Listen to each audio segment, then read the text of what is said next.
Bonjour Éric Zemmour. Bonjour. Indignité à fustiger Emmanuel Macron qui vous conseille sur un ton railleur des prothèses auditives puisque vous martelez ne pas avoir entendu dans votre meeting Macron assassin. Vous dénoncez une politique minable. En réalité, Éric Zemmour, vous craignez qu'elle ne vous nuise sérieusement, cette polémique ? Ah, alors là, pas du tout. Je vais vous dire d'abord, je ne l'ai vraiment pas entendu. Vous savez, Emmanuel Macron le sait peut-être pas parce que il a jamais fait de meeting en plein air devant 100 000 personnes, mais on n'entend rien. On n'entend rien là où on est, là où l'orateur est. On entend des vagues bruits, des vagues qui partent à droite et à gauche. Passons. Maintenant, sur le fond, parce que il a beau employer un ton railleur qui est très révélateur de son mépris des Français. Parce que je vais vous dire pourquoi des gens ont crié ça. À quel moment ? Je me suis renseigné, j'ai compris.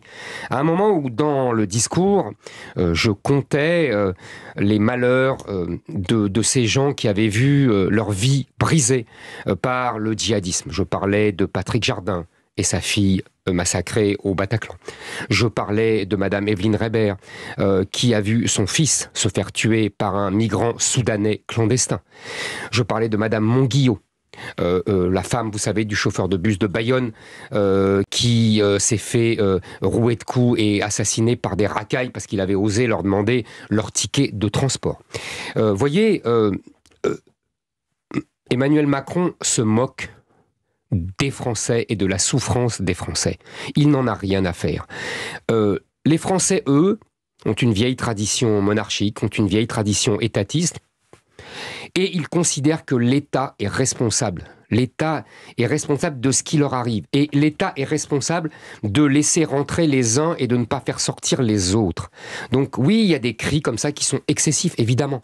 Excessifs seulement ? Non, mais qui sont... Mais c'est parce que là, vous êtes en train de légitimer ce qui a été dit. Évidemment qu'il ne faut pas dire cela. Évidemment que vous voyez ce que je veux dire. Je ne le cautionne pas. Mais ce que je dis, c'est que l'important n'est pas là. L'important est que Emmanuel Macron peut se moquer. La vérité, c'est que c'est grave pour lui.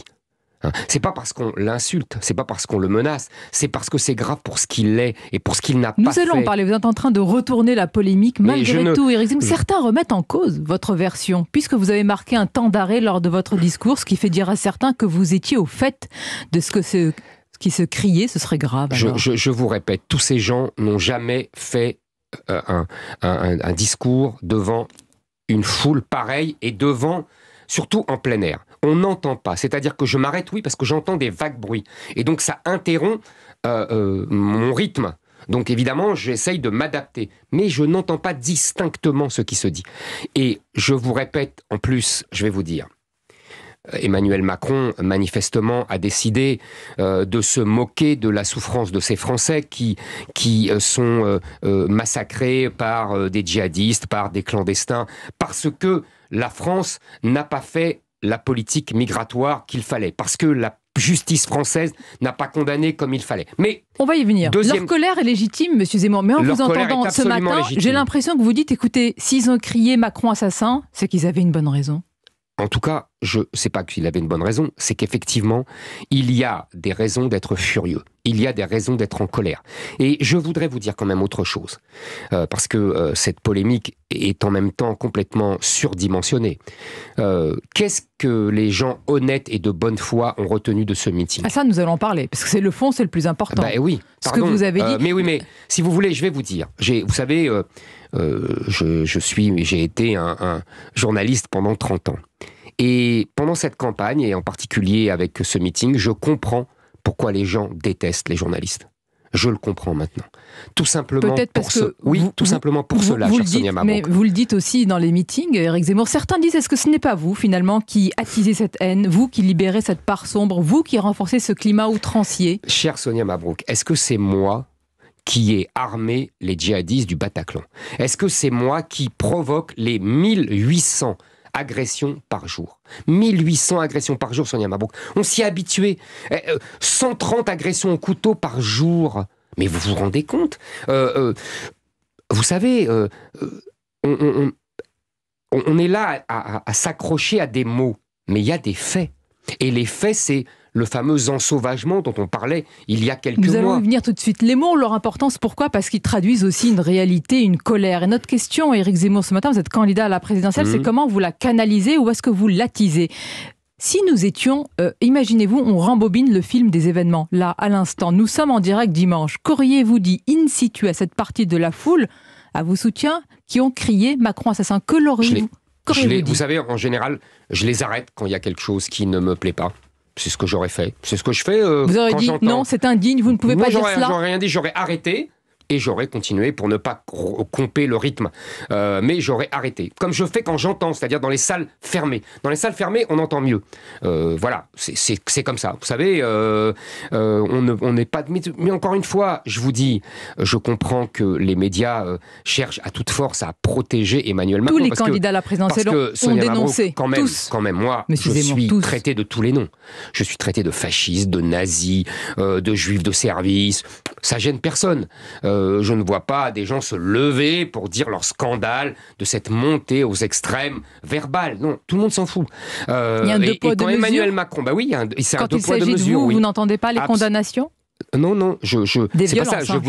Je vous dis, les violences, elles sont beaucoup contre moi. Quand mes militants, chère Sonia Mabrouk, sont agressés, il y en a eu plus de 50, par des antifas, par des extrémistes de gauche, qui s'insurgent ? Qui dénonce ce climat délétère de violence patati et patata ? Qui demande à Jean-Luc Mélenchon, puisque tous ces extrêmes gauches sont proches de lui, qui le demande à Jean-Luc Mélenchon de ne pas le cautionner, de les condamner ? Qui lui demande ?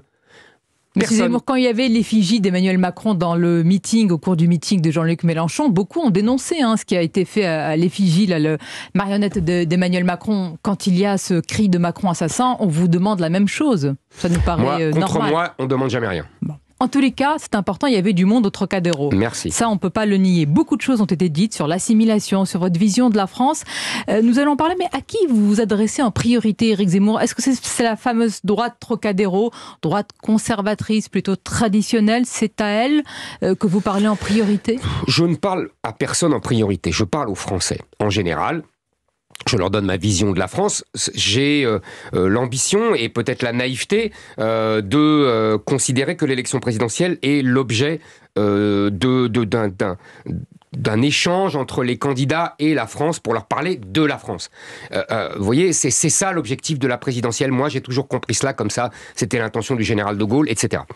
Maintenant, la droite Trocadéro, qu'est-ce que c'est ? C'est une droite de droite qui en a assez d'être trahie par des dirigeants soi-disant de droite qui sont en vérité des centristes. Vous savez, j'ai écrit là-dessus et je peux le constater encore tous les jours. La vérité, c'est que je suis le seul candidat de droite. Madame Pécresse est une centriste qui appellera à voter Emmanuel Macron, comme je l'ai déjà dit, à 20h02. Et Madame Le Pen est une socialiste en économie et qui désormais n'ose pas dire un mot qui déplaise à la doxa médiatique. Donc manifestement, le seul candidat de droite qui ose affronter la doxa médiatique et la gauche bien pensante, c'est moi. Mais malgré ce que vous dites, Monsieur Zemmour, vous êtes passé de l'espoir d'un duel avec Emmanuel Macron à une bataille pour la 4e place. Qu'est-ce qui vous fait croire aujourd'hui, ce matin, ou espérer un vote caché? N'est-ce pas de la pensée magique? Non, je dis que je parle avec des sondeurs et ils sont perdus. Ils n'ont jamais été aussi perdus. Ils sont perdus parce que l'abstention, beaucoup plus massive que d'habitude, fausse complètement leurs projections. Par ailleurs, certes, j'ai baissé dans les sondages, je ne le nie pas, mais il y a d'autres signes dans cette campagne. Il y a, encore une fois, l'enthousiasme des meetings. Je suis celui qui fait les plus gros meetings, les plus beaux meetings. Je suis aussi celui qui a les plus grosses audiences télévisuelles. Ça compte. C'est pas. Ça veut dire qu'il y a un intérêt. Vous savez que le meeting dans une urne. Cher. Mais on verra. On verra. Vous savez. On parlait de François Fillon, du meeting de François Fillon au Trocadéro. Il y avait moins de monde que pour moi. Il a fini à 20%. Le meeting de Nicolas Sarkozy en 2012, 27% au premier tour. 48,5% au second. Donc vous voyez, il y a quand même un lien entre l'enthousiasme des meetings et l'urne. L'enthousiasme des meetings, l'audience des télévisions. Regardez, vous savez, le meeting du Trocadéro a été vu par tout compris, hein, les chaînes d'infos, notre chaîne YouTube, etc. 7 millions de personnes. Est-ce que vous pensez que 7 millions de personnes vont s'embêter à regarder un discours pendant 1 heure s'ils n'avaient pas un intérêt pour moi? Mais regarder ne veut pas dire adhérer parfois. Dont la question sur le message. Ils sont masochistes alors. Le message, Monsieur Zemmour, le pouvoir d'achat, la crainte de ne pas pouvoir payer ses factures, le carburant qui repart encore à la hausse. Cette thématique a-t-elle définitivement supplanté ce que vous pensiez mettre au cœur de votre campagne, c'est-à-dire les thèses civilisationnelles? En gros, est-ce que la fin du mois, c'est avant la fin de la civilisation pour beaucoup de Français? Je vais vous dire, j'entends cette petite musique depuis plusieurs semaines. Tous les candidats, je dis bien tous les candidats, chacun à leur manière, moi compris, défendent le pouvoir d'achat et s'occupent de la fin du mois. On a tous des mesures, je pourrais vous faire la liste de mes mesures, la baisse de la CSG qui permet une augmentation de 105 €, les primes zéro charge, les travailler plus pour gagner plus, et je suis sûr que les autres candidats seraient capables d'avoir d'autres mesures, parce qu'ils ont aussi d'autres mesures, ils ont aussi réfléchi, je n'en disconviens. Peut-être avant vous, peut-être ont-ils anticipé. Très bien, peut-être avant moi, très bien. Très bien. Elle est perçue comme ça. Non, mais très bien, mais d'accord. Mais en tout cas, nous avons tous des mesures pour le pouvoir d'achat. Le seul candidat qui se soucie de la fin de la France, c'est moi. Et je pense que les Français aussi s'en soucient. Et que, je vais vous dire mieux, que le jour où la France disparaîtra, les fins du mois seront beaucoup plus difficiles qu'avant. Mais que dites-vous, Monsieur Zemmour, un électeur du camp, on va dire national, qui veut voter pour vous, mais qui voit bien que Marine Le Pen fait preuve d'une résistance réelle et d'une dynamique certaine? Que lui dites-vous? Je vais lui dire une chose très simple. D'abord, sur le fond, je pense que je suis le seul qui appliquera vraiment mon programme. Marine Le Pen n'accepte plus de dire les mots. Et quand on n'accepte pas de dire les mots, c'est qu'on refuse d'avance de faire les choses. Maintenant, dans la forme. Imaginez Marine Le Pen est au second tour le 10 avril. Très bien. Qu'est-ce qui se passe? Est-ce qu'elle a je dis bien un ralliement venu de la droite LR? Non. Donc, ça va recommencer comme en 2017. La situation est bloquée. Attendez, laissez-moi finir ma démonstration, j'en ai pour 1 minute. Vous appellerez à voter pour elle. Attendez. La situation restera bloquée. Il y aura... Emmanuel Macron va battre Marine Le Pen, comme d'habitude. Et tout va continuer comme avant. Les dignitaires de LR seront soulagés parce qu'ils pourront garder leur boutique. Monsieur Wauquiez se prépare à la récupérer. Et nous allons recommencer comme avant. Qu'est-ce qui se passe en revanche si moi je suis... Vous dites que tout change pour que rien ne change avec Marine Le Pen. Exactement. Et avec vous? Et avec moi, je vais vous expliquer. Le soir du premier tour, il y a des gens comme Éric Ciotti, comme François-Xavier Bellamy, qui l'ont déjà annoncé. D'autres, peut-être Nadine Morano, on verra ce que fera Monsieur Wauquiez, qui appelleront à voter pour moi parce qu'ils ne pourront pas appeler à voter pour M. Macron. Et donc LR explosera. Et à partir du moment où LR explosera, d'ailleurs c'est la grande crainte des dignitaires de LR, vous le voyez dans tous les articles de journaux, la recomposition de la droite s'engagera. Et nous ferons un grand mouvement avec une alliance avec le Rassemblement National, avec une alliance avec les gens de LR qui seront pas partis chez M. Macron. Ça a déjà commencé tout cela. Hein. Nous verrons. Et donc il y aura une vraie recomposition de la droite. Et là, on pourra, dans l'entre-deux tours, envisager un affrontement sérieux avec M. Macron. Il faut faire la campagne du premier tour. Mais oui, non, mais vous me dites qu'est-ce que vous dites à un électeur de droite? Je lui dis, s'il veut que rien ne change, s'il est satisfait de la situation politique, du paysage politique d'aujourd'hui et de M. Macron au pouvoir, il faut qu'il vote Marine Le Pen. Marine Le Pen, c'est la garantie or d'Emmanuel Macron et du système des partis à droite. S'il veut que tout change, s'il veut renverser la table, s'il veut qu'on ait une chance de battre Emmanuel Macron et aussi de recomposer cette droite de façon enfin unifiée, il faut qu'il vote pour moi et que je sois au second tour. J'ai répondu à votre question. Depuis le début de l'entretien, vous avez dit que vous êtes le candidat qui va appliquer son programme. Vous avez dit que vous êtes le candidat de l'Union des droites, on l'entend de plus en plus souvent. Mais vous avez rarement dit, sinon jamais, que vous serez le candidat du rassemblement, qui peut faire nation. Vous voulez dire le rassemblement des Français? Oui. Peut-être que vous n'y pensez pas. C'est pas ça, c'est que je pense... Ça m'a interpellé en vous écoutant depuis tout à l'heure. Pas du tout, je vais vous répondre. Je pense que un candidat doit montrer ce qui les différencie des autres, doit être loyal avec l'opinion, avec l'électorat, pour que celui-ci sache pour qui il va voter. Moi, je suis comme ça. Moi, je suis le candidat du réel et de la vérité. Je ne me cache pas. Je n'ai pas passé toute ma vie à mentir. Je ne suis pas un politicien professionnel. Donc, je dis les choses aux électeurs. Ils choisissent librement. Ils m'aiment, ils ne m'aiment pas. Mais dans un pays divisé, fracturé, est-ce qu'à la fin, l'objectif est de rassembler? Mais ma chère, quand vous êtes président de la République, vous rassemblez. Parce que vous êtes de fait, président de la République. Comme ça ne se décrète pas, le rassemblement, ça se construit, monsieur Zemmour. Mais bien sûr qu'aussi. Le général de Gaulle qu'on donne en exemple tout le temps. Est-ce que vous croyez qu'il n'a pas divisé ? Il a tellement divisé qu'il y a des gens qui voulaient l'assassiner. Autre période, autre circonstance. Non, pas du tout. Par un homme qui a fait l'histoire. Est-ce que vous croyez qu'il n'a pas divisé sur la guerre d'Algérie ? Est-ce que vous croyez qu'il n'a pas divisé sur la sortie de l'OTAN, enfin du commandement militaire intégré ? Est-ce que vous croyez qu'il n'a pas divisé sur la politique vis-à-vis d'Israël en 67 ou en mai 68 ? Il a divisé. C'est la démocratie, la division. Après, quand le président est élu par 51 ou 50,01%, il rassemble. C'est ça la logique de la Ve République, la logique monarchique de la Ve République, et le général de Gaulle l'a fait comme ça. Donc je fais exactement la même chose. Et on va continuer à en parler sur ce sujet et d'autres. Éric Zemmour est notre invité ce matin pour le format présidentiel. Effectivement, jusqu'à 9h. Et Mathieu Bock-Côté nous rejoint dans un instant, 8h29. Mathieu Bock-Côté nous a rejoint. Bonjour Mathieu. Bonjour. À vous l'honneur.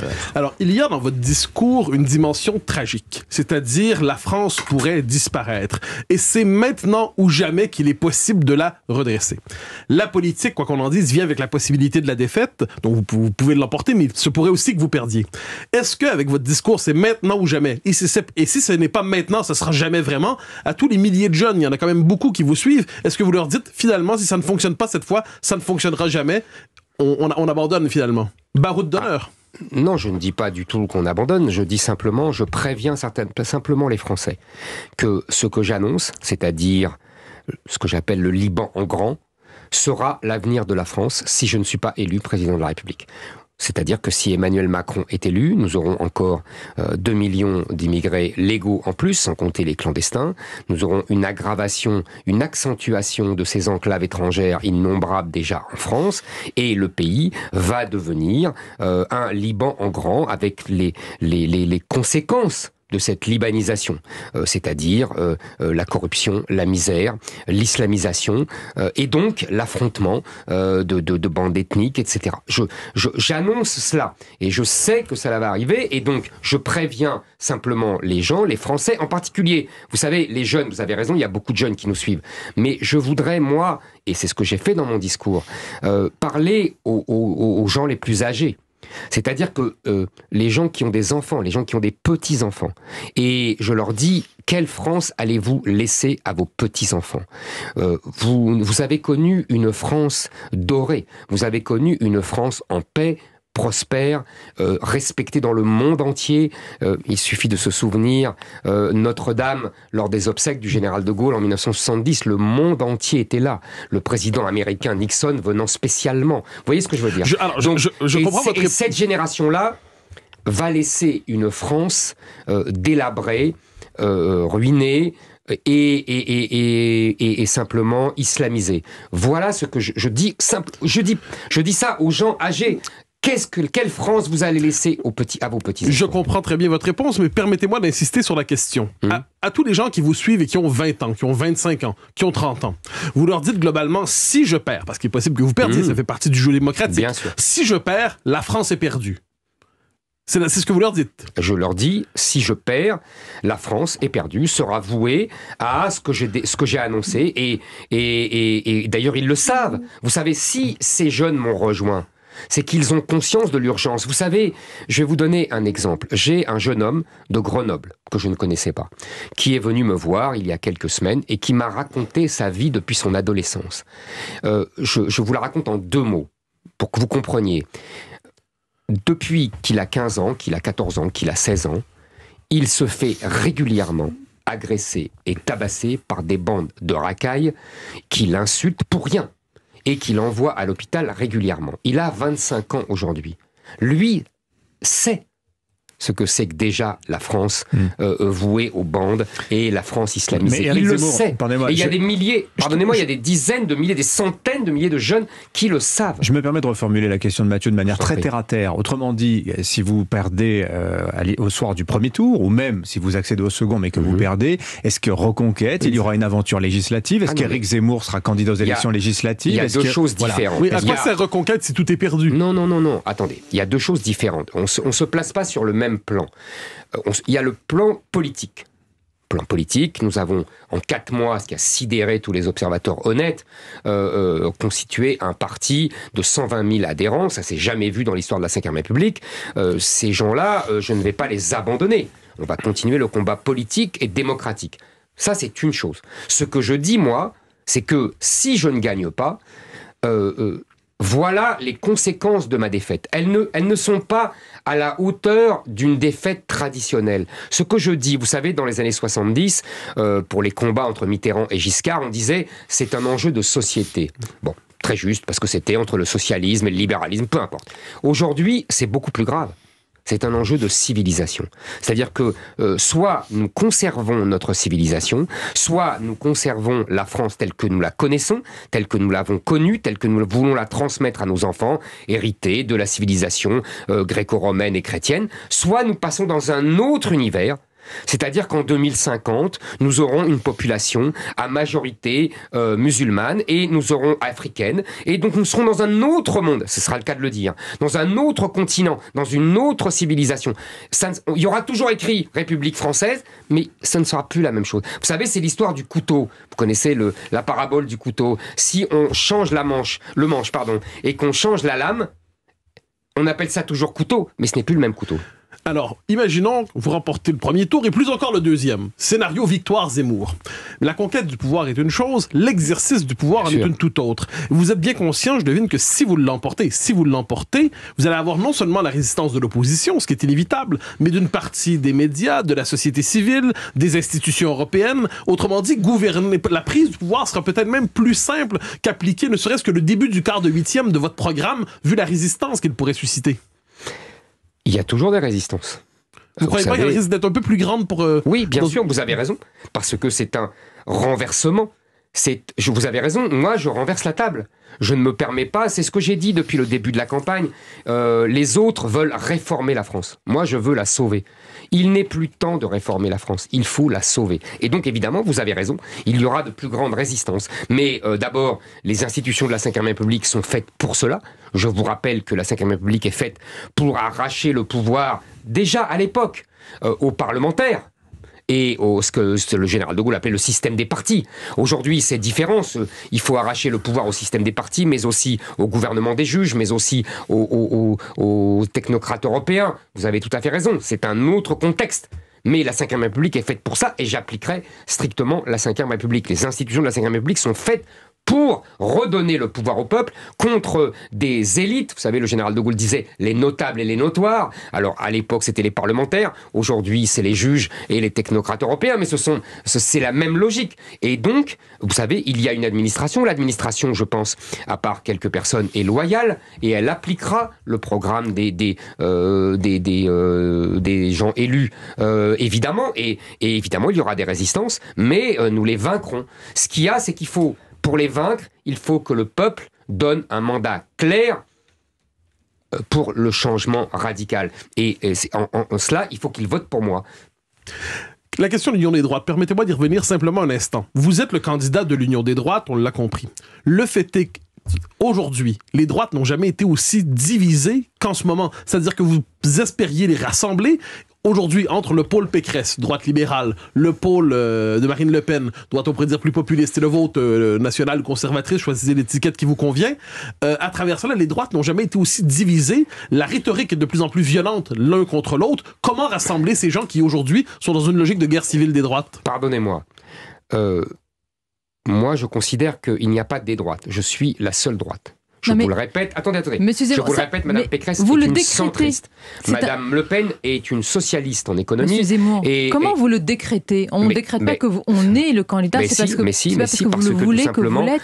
Tout simplement, je suis le seul à le revendiquer. Oui, c'est une chose, mais est-ce que vous l'êtes? Je finis. Et quand vous dites l'union des droites, je l'ai déjà commencé.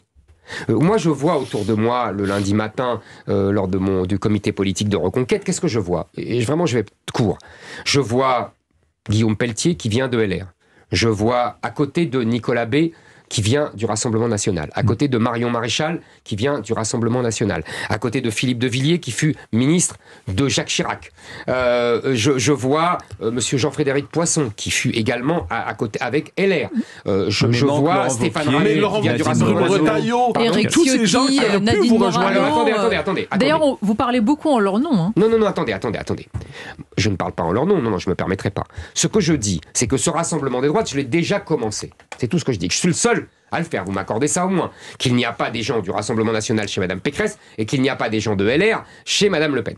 Donc, ça c'est une première chose. La deuxième, c'est que je dis, au soir du premier tour, si Madame Le Pen était au second tour, rien ne bouge. En revanche, si je suis au second tour, il y a des gens qui l'ont déjà annoncé, ce n'est pas moi, Monsieur Ciotti, Monsieur Bellamy, et je pense d'autres, voyez, Monsieur Sébastien Meurant nous a rejoint là il y a quelques jours, sénateur LR. Donc ça va continuer après, parce qu'il y a des gens, j'interroge Madame Morano, j'interroge Monsieur Wauquiez, pourront-ils appeler à voter pour Monsieur Macron? Je ne pense pas. En revanche, ils pourront appeler à voter pour moi, car d'autres que leurs collègues, je le répète, l'ont déjà fait. Éric Zemmour, on marque une courte pause. Éric Zemmour est l'invité d'Europe Matin jusqu'à 9h. Mathieu Bock-Côté, Sonia Mabrouk sont autour de la table avec moi. Question d'actualité pour vous, Éric Zemmour. Des petits foyers d'ébullition en France ces derniers temps, pour des raisons diverses. Je pense à la Corse notamment. Je pense aussi à ce qui s'est passé à Sevran ce week-end avec cette attaque spectaculaire d'un bus ramené dans une cité par une bande qui a ensuite mis le feu. Que vous inspirent ces foyers de violence qui ne sont pas de même nature, je le répète. Non, bien sûr. Mais vous savez, c'est ce que je dis depuis le début de la guerre en Ukraine. Les crises s'accumulent, elles ne s'annulent pas. C'est-à-dire que la guerre en Europe, à l'est de l'Europe, est très importante. Vous voyez, c'est pas rien, mais ça n'annule en rien la désintégration de notre pays. Et les deux événements que vous évoquez est typique de la désintégration de notre pays. C'est-à-dire, d'ailleurs, c'est le même sujet, si je puis me permettre.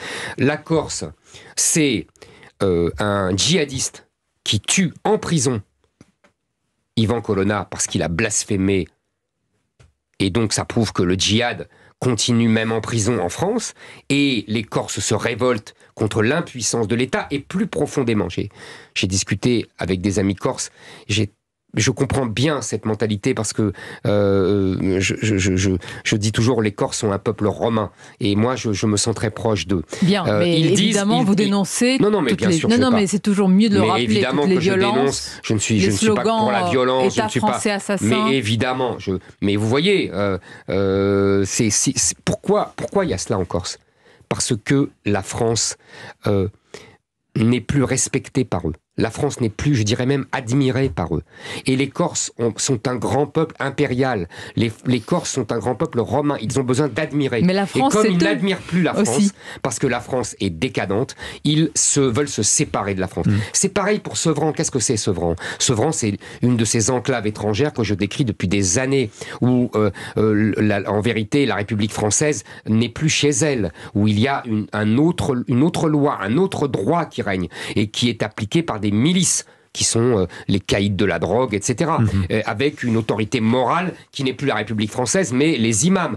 On le sait tout ça. Et donc régulièrement, quand il y a un affrontement entre la police et ces bandes, et ben si jamais il y a une victime, c'est toujours regrettable, mais ça aurait pu être de la part des policiers qui sont pris et qui sont agressés en permanence, et ben tout de suite, ça, on se révolte, etc. Toutefois, Éric Zemmour, vous ne faites pas le parallèle, j'imagine, entre, vous avez dit, il y a des enclaves donc étrangères, il y a ce dont vous parlez, la Corse c'est autre chose. Je vous entends dire, est-ce que vous, derrière l'autonomie, vous êtes prêt à aller plus loin sur ce sujet? Non, mais moi je ne suis pas. Parce que vous comprenez les revendications, je comprends leur désamour de la France. Parce qu'ils aiment la France quand elle est grande et respectée. C'est tout ce que je dis. Je pense que cette histoire d'autonomie annoncée par Darmanin et par le gouvernement est un rideau de fumée. C'est un rideau de fumée politicien pour faire oublier les faits. Il n'y avait pas de revendication institutionnelle. Quand il y a eu un référendum pour un régime spécial en Corse, les Corses ont refusé. On l'a oublié. Parce que le gouvernement leur a quand même imposé ce régime spécial. Vous savez qu'ils ont le département et la région dans la même structure administrative. Peu importe. Mais les Corses avaient refusé. Majoritairement, ils voulaient être dans la France comme un département normal et comme une région normale. Bon, le résultat serait-il même si le vote avait lieu aujourd'hui aussi, bien sûr, mais moi je le pense aussi. Ouais. Je pense que les Corses veulent défendre... C'est une question... Je pense que la question de l'identité se pose aujourd'hui de façon poignante. Les Corses veulent défendre leur identité corse parce qu'ils pensent que l'identité française n'est plus respectée. Donc ils se disent, bon, au moins, on défend notre identité corse, puisque la France ne fait plus respecter son identité. Que pensez-vous de cette polémique née dimanche, lorsque est entendue la Marseillaise chantée dans le camp de CRS à Furiani, au moment des funérailles d'Ivan Colonna, ce qui est pris par des militants nationalistes qui se rendent sur place comme une insulte. Comment vous réagissez, vous, à cette histoire-là? Je vous dis, je pense vraiment que les Corses se sentent intensément français quand ils admirent la France. C'est comme ça. Je vous dis, franchement, j'ai lu beaucoup de livres, j'ai discuté avec beaucoup de Corses, d'intellectuels corses, et ça m'a conforté. Moi, j'avais une vision un peu romantique de la Corse, puisque pour moi, c'est la patrie du grand Napoléon. Mais ça ne choque pas qu'on prenne le chant de la Marseillaise comme une insulte? Non, comprenez-moi. Évidemment que ça me choque. Moi, je chante à plein poumon la Marseillaise et à chaque fois, j'ai la larme à l'œil quand je chante la Marseillaise ou quand j'entends la Marseillaise. Mais j'essaye de comprendre les choses. Moi, j'essaye de comprendre. Et je dis, voilà pourquoi les Corses se sentent moins français. Parce qu'ils estiment que la France n'est plus grande, n'est plus respectable, parce qu'elle est envahie, colonisée. Mais si je comprends bien votre logique, en gros, les Corses se replient, entre guillemets, sur une identité régionale forte parce que l'identité nationale française n'est plus assez forte. C'est ce que vous nous expliquez. Absolument. Et ils renoueront avec la France que si la France redevient forte. Exactement. Donc, est-ce que vous êtes optimiste ou négatif? Moi, vous savez, si je deviens président de la République, je pense que les Corses, de nouveau, se sentiront fiers. Et vous ne confondez pas une minorité, on pourrait dire autonomiste ou indépendantiste en Corse, et l'immense majorité en Corse qui ne partage pas nécessairement ces griefs? Il y a bien sûr, il y a toujours eu une minorité autonomiste, indépendantiste, ça a toujours existé en Corse depuis toujours. Mais je pense qu'il y a une majorité de Corse qui est attachée à la France. Mais encore une fois, elle exprime... Vous savez, je pense que ce qu'expriment les Corses, c'est-à-dire pas ce désamour de la France, mais même ce désespoir de la France, est en fait le lot de tous les Français. Tous les Français ont mal à la France, parce qu'ils sentent que la France est en train de s'en aller. Ils sentent que la France est en train de se désintégrer, et donc ils souffrent. Ils souffrent de la France. C'est le sens de ma candidature, de ne plus souffrir de la France. De nouveau, vous savez, on me dit ça tout le temps dans les gens que je rencontre. Vous nous rendez la fierté d'être Français. Oui, il faut de nouveau être fier d'être Français. Nous n'avons pas à avoir honte d'être Français. Nous avons une des plus grandes histoires du monde. Nous avons toujours fait partie des grands de ce monde. Nous avons imprimé notre marque sur l'histoire de l'humanité et nous devons continuer à le faire. Éric Zemmour, dans l'actualité également, le rapport sénatorial sur le recours du gouvernement à des cabinets de conseil pour de multiples missions. Le rapport insiste sur le fait que le volume financier consacré à ce recours aux consultants a plus que doublé en l'espace de plusieurs années. C'est le cabinet McKinsey qui devient un petit peu l'entreprise paratonnerre dans cette affaire-là. Quel commentaire cela vous inspire? Un président Zemmour utiliserait-il des consultants, des cabinets de conseil? Non, je pense que nous avons des hauts fonctionnaires qui peuvent très bien faire ce travail. Je pense surtout, je vais vous dire, je pense que ça pose deux problèmes connexes mais différents. Le premier problème, c'est qu'effectivement, le gaspillage de fonds publics. C'est-à-dire que Emmanuel Macron paye grassement des cabinets américains pour faire un travail que la haute fonction publique devrait faire. Mais il n'a plus confiance dans la haute fonction publique. Il veut d'ailleurs sabrer les statuts de la haute fonction publique, les préfets, les ambassadeurs. Il a supprimé l'ENA d'un trait de plume. En vérité, il veut détruire ce qu'il a fait roi, c'est-à-dire la haute fonction publique. C'est un comportement assez immature, habituel chez les adolescents, que de détruire ce qu'il a fait. Maintenant, il y a une deuxième chose qui est beaucoup plus grave, c'est que d'abord, McKinsey est un groupe américain. Donc ça veut dire qu'on donne aux Américains des informations précieuses sur la haute administration française, sur la politique de la santé, puisque McKinsey s'est occupé de la politique de la santé, sur d'autres secteurs. Ça ne le gêne pas, manifestement. D'ailleurs, il a même donné les informations de la défense sur un cloud à un grand groupe américain aussi. Ça ne le gêne pas, monsieur Macron. Lui, donner ces informations secrètes aux Américains, ça ne le gêne pas. Et on comprend mieux quand on sait deux choses. D'ailleurs, d'abord, que ce fut lui qui a donné sans gêne, qui a vendu Alstom à General Electric, alors qu'il y avait des éléments précieux pour notre souveraineté nucléaire, comme le...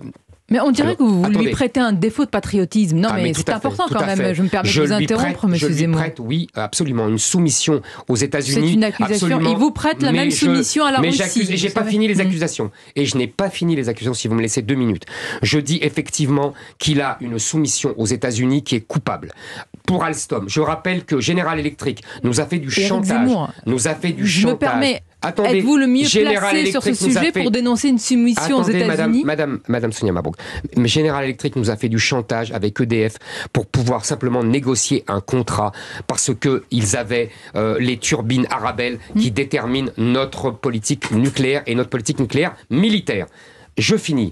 La dernière chose que je voudrais dire, les gens de McKinsey ont travaillé gratuitement pendant la campagne électorale de M. Macron en 2017. Tout le monde le sait. Tout le monde sait qu'ils ont participé à cette campagne de façon gratuite et je pense qu'on pourrait aujourd'hui justement accuser M. Macron d'avoir renvoyé l'ascenseur et d'avoir fait donner de l'argent public au groupe McKinsey parce que les gens de McKinsey ont travaillé pour sa campagne. Éric Zemmour, moi je vous interromps parce que soumission contre soumission, vous savez, tout de suite on va vous renvoyer alors une supposée soumission, une poutinophilie, vous en êtes défendu. Écoutez, depuis un certain temps. Moi, je vais vous dire, je ne suis d'abord je ne suis pas au pouvoir, premièrement. Vous aspirez ça fait une différence. Deuxièmement, je ne suis absolument pas soumis à M. Poutine. Je suis simplement dans la ligne de la politique française qui est de toujours tendre la main aux Russes et de considérer que la Russie fait partie de l'Europe. C'était la politique du général de Gaulle, de Jacques Chirac, de Nicolas Sarkozy et même, je vous rappelle, d'Emmanuel Macron. Emmanuel Macron, en 2018, reçoit Vladimir Poutine à Brégançon. Vous revoyez tous l'image de M. Poutine avec un bouquet de fleurs pour Brigitte Macron sur son lieu de vacances et ensuite il fait un grand discours devant les diplomates, devant le Quai d'Orsay, pour leur dire « Je sais que chez vous, il y a des gens qui ne supportent pas la Russie, il va falloir changer d'état d'esprit. » C'est monsieur Macron. Est-ce qu'on l'accuse aujourd'hui de soumission à monsieur Poutine ? Bon, on terminera sur cette question rhétorique. Merci Éric Zemmour d'être venu ce matin sur Europe 1. Merci Éric Zemmour d'avoir accepté notre invitation. Merci.